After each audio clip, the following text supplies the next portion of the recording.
वानर सेना का प्रस्थान।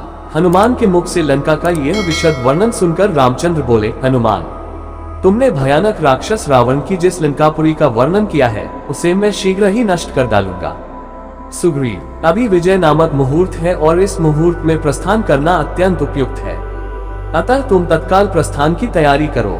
आज उत्तरा फाल्गुनी नामक नक्षत्र है, कल चंद्रमा का हस्त नक्षत्र से योग होगा, इसलिए हे सुग्रीव, हम लोगों का आज ही सारी सेनाओं के साथ यात्रा आरंभ कर देना ही उचित है। इस समय जो शकुन प्रकट हो रहे हैं उन्हें देखकर यह विश्वास होता है कि मैं अवश्य ही रावण का वध करके जनकनंदिनी सीता को ले आऊंगा। रघुनाथ जी के वचन सुनकर महापराक्रमी वानर शिरोमणि सुग्रीव ने वानर सेनापतियों को यथोचित आज्ञा दी और समस्त महाबली वानरगण अपनी गुफाओं और शिखरों से शीघ्र ही निकलकर उछलते कूदते हुए चलने लगे। उनमें से कुछ वानर उस सेना की रक्षा के लिए उछलते कूदते चारों ओर चक्कर लगाते थे, कुछ मार्गशोधन के लिए कूदते फांदते आगे बढ़ते जाते थे, कुछ वानर मेघों के समान गरजते, कुछ सिंहों के समान दहाड़ते और कुछ किलकारियां भरते हुए दक्षिण दिशा की ओर अग्रसर हो रहे थे। इस प्रकार से लाखों और करोड़ों वानर आगे आगे श्री रामचंद्र, लक्ष्मण और सुग्रीव को लेकर जय जयकार करते हुए सागर तट की ओर चल पड़े। श्री रामचंद्र की जय और रावण की क्षय की घोषणाओं से दसों दिशाएं गूंजने लगी। कुछ वानर बारी बारी से दोनों भाइयों को अपनी पीठ पर चढ़ाए लिए जा रहे थे। उनको अपनी अपनी पीठ पर चढ़ाने के लिए वे एक दूसरे से प्रतिस्पर्धा करने लगे।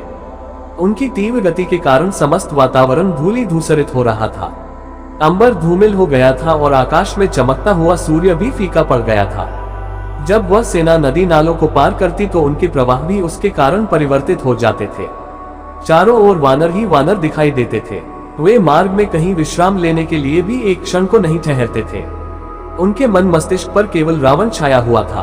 वे सोचते थे कि कब लंका पहुंचे और कब राक्षसों का संहार करें। इस प्रकार राक्षसों के संहार की कल्पना में लीन यह विशाल वानर सेना समुद्र तट पर जा पहुंची। अब वे उस क्षण की कल्पना करने लगे जब वे समुद्र पार करके दुष्ट रावण की लंका में प्रवेश करके अपने अद्भुत पराक्रम का प्रदर्शन करेंगे।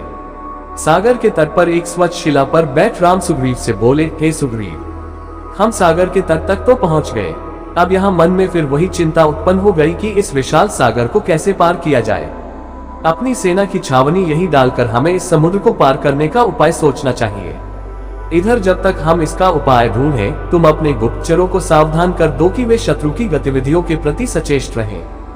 कोई वानर अपने छावनी से अकारण बाहर भी न जाए, क्योंकि इस क्षेत्र में लंकेश के गुप्तचर अवश्य सक्रिय होंगे।